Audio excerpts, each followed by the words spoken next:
வணக்கம். இன்னைக்கு நாம ஒரு எல்லாருக்கும் பிடிச்ச கோழி சம்பல் ரெசிபி எப்படி செய்யலாம்னு பார்க்கலாம். என்னென்ன தேவைங்கிறதை வீடியோக்குள்ள போய் பார்ப்போம் வாங்க.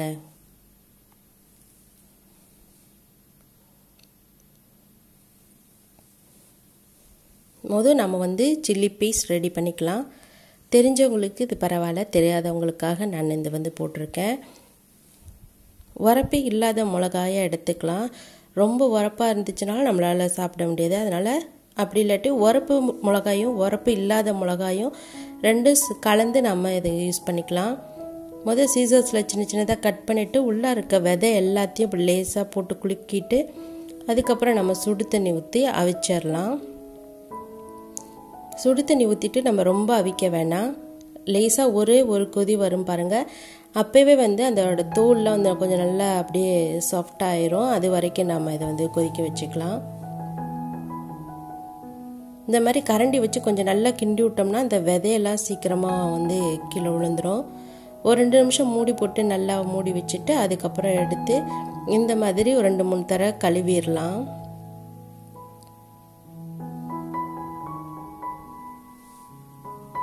நல்லா பைப் தண்ணியில் கழுவிட்டு நம்ம இப்போ பிளெண்டர் பண்ண போகிறோம். பிளெண்டரில் போட்டு அது கூட நம்ம சமைக்கிற எண்ணெய் எந்த எண்ணெயாக இருந்தாலும் பரவாயில்ல, அதில் நம்ம இதை சேர்த்துட்டு நல்லா பேஸ்ட் மாதிரி அரைச்சிக்கலாம். இந்த மாதிரி நல்லா அரைச்சிட்டு நம்ம ஃப்ரீசரில் நம்ம ஸ்டோர் பண்ணி வச்சுக்கலாம். நான் இதில் எதுவுமே இஞ்சி பூண்டு எதுவுமே சேர்க்காமல் அப்படியே அரைச்சிருக்கேன். அதனால் நம்ம ஃப்ரீசரில் ஸ்டோர் பண்ணி வச்சுக்கிட்டு எப்போ வேணாலும் நம்ம எடுத்து இதை யூஸ் பண்ணிக்கலாம். வாங்க இப்போ சம்பலுக்கு தேவையானதெல்லாம் பார்த்துடலாம். பெரிய வெங்காயம் 2, அது இந்த மாதிரி நம்ம வெட்டிக்கலாம். சம்பலுக்கு வெங்காயம் இந்த மாதிரி வெட்டினா ரொம்ப நல்லாயிருக்கும். நான் ஏற்கனவே தக்காளி பழத்தை எடுத்து வெட்டி வச்சுருக்கேன். 2 தக்காளி பழம் மீடியம் சைஸ் தான். தாளிக்கிறதுக்கு நான் பட்டை பூ இதெல்லாம் யூஸ் பண்ணுவேன். இது கூடவே நாம் இஞ்சி பூண்டு சின்ன வெங்காயம் உங்களுக்கு எவ்வளோ பிடிக்குமோ அதை அதில் நம்ம சேர்த்துக்கலாம். இஞ்சி பூண்டு நம்ம தட்டி சேர்த்தோம்னா அதோட வாசம் ரொம்ப நல்லா இருக்கும்.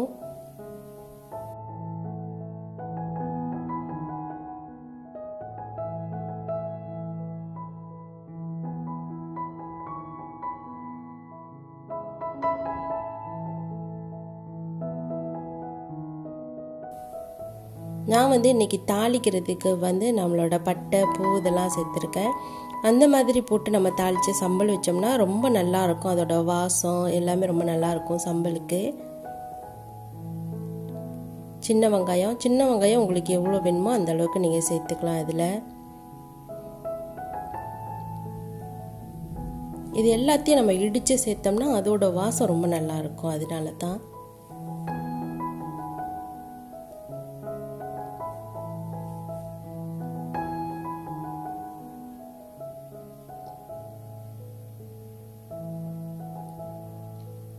இப்போ நம்ம எல்லாத்தையுமே ரெடி பண்ணி வச்சுட்டோம். கோழி நான் இதில் எதுவுமே சேர்க்கலை. வெறும் மஞ்சத்தூள் உப்பு 2ஐயும் சேர்த்துட்டு நான் க்ளீன் பண்ண உடனே சேர்த்துட்டு நான் ஃப்ரிட்ஜில் வச்சுட்டேன். வெளியில் வச்சோம்னா தண்ணி ரொம்ப வெளியில் வந்துடும். அதனால் அப்புறம் பொரிக்கிறப்போ ரொம்ப சடன்னு அடிக்கும். அதனால் வெறும் உப்பு மஞ்சத்தூள் மட்டும் சேர்த்து நல்லா கலக்கிட்டு கொஞ்ச நேரம் ஃப்ரிட்ஜில் வச்சுட்டு நம்ம அதுக்கப்புறம் பொரித்து எடுத்துக்கலாம். பொரிக்கிறப்ப நம்ம ரொம்ப பொரிச்சிட வேணாம். திருப்பி நம்ம சம்பலில் போட்டு நம்ம வேக வச்சா தான் அதோட சாரெல்லாம் நல்லா சம்பல்லாம் உள்ளே இறங்குனா டேஸ்ட் நல்லாயிருக்கும். அதனால் ஒரு 30% மட்டும் நம்ம இந்த மாதிரி பொரிச்சு எடுத்துக்கலாம்.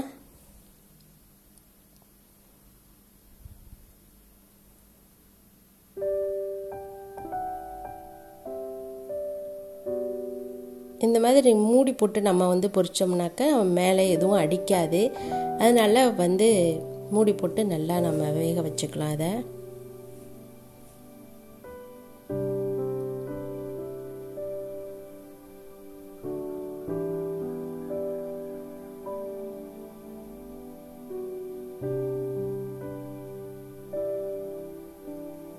சம்பலுக்கு அதே எண்ணெயிலே நம்ம யூஸ் பண்ணிக்கலாம். அதோட வாசம் ரொம்ப நல்லாயிருக்கும். அதனால் எண்ணெய் மாற்ற வேணாம். நம்ம அதே எண்ணெயிலேயே வந்து நம்ம பட்டை பூ அதெல்லாம் சேர்த்துட்டு நம்ம இடித்து வச்சுருக்கோம் பார்த்திங்களா, இந்த இஞ்சி பூண்டு சின்ன வெங்காயம் இது எல்லாத்தையும் சேர்த்து நம்ம முதல்ல வதக்கி விட்டுடலாம்.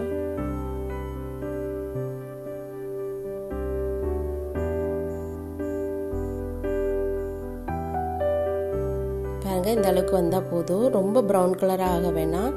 அதுக்கு முன்னாடியே நாம் வந்து எடுத்துக்கலாம். இப்போ நான் வந்து இதில் சில்லி பேஸ்ட் சேர்த்துக்கிறேன்.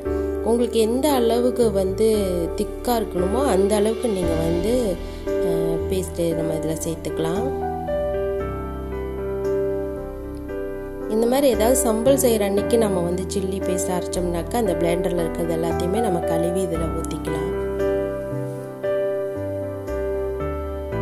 நான் வந்து வெங்காயம் மிளகா வெந்ததுக்கு அப்புறம் தான் சேர்ப்பேன்.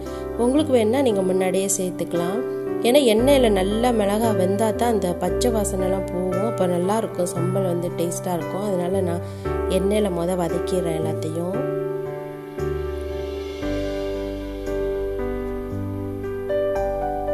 பாருங்கள், இப்போ நல்லா எல்லாம் வந்துருச்சு. இப்போ இது கூட நான் வந்து வெட்டி வச்சுருக்க வெங்காயம் தக்காளி எல்லாத்தையும் போட்டுட்டு நல்லா கிண்டி விட்டுடலாம். இப்போ இது கூடவே வந்து நல்லா சுட சுட கெட்டிலேருந்து தண்ணி எடுத்து கொஞ்சமாக சேர்த்துக்கிறேன் நான். நல்லா அந்த பச்சை வாசனைலாம் போகிறது வரைக்கும் நம்ம கொதிக்க விடுறதுக்காக. இப்போ பிளெண்டரில் இருக்கிறதையும் கழுவி நான் இதோட சேர்த்துக்கிறேன்.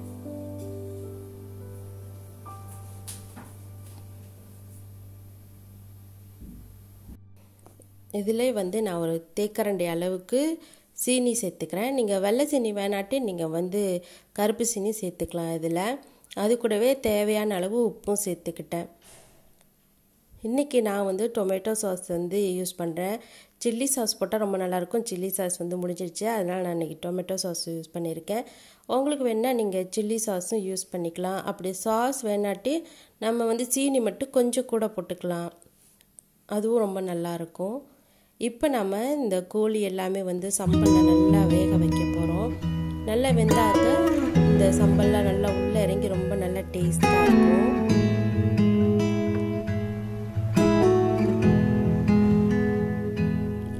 சம்பல் வந்து எங்கள் சித்தி பெரியம்மா எல்லாரும் இந்த மாதிரி தான் செய்வாங்க.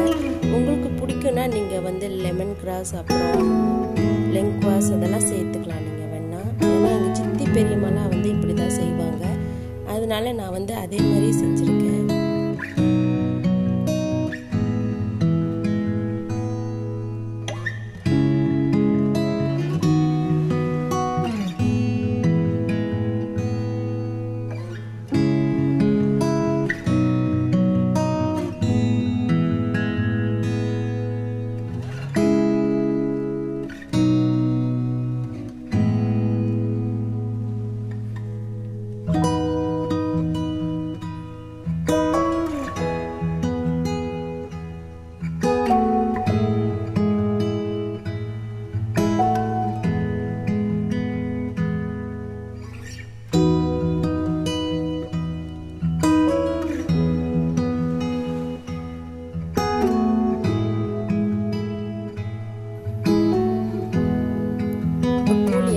வெந்துடுச்சு. நம்ம இது கூடவே கடைசியாக நம்மளோட கருவேப்பிலை சேர்த்துக்கலாம். கருவேப்பிலை சேர்த்தோம்னா வாசம் ரொம்ப நல்லா இருக்கும். அதனால் கருவேப்பிலை சேர்த்துட்டு நல்லா கிண்டி விட்டுட்டு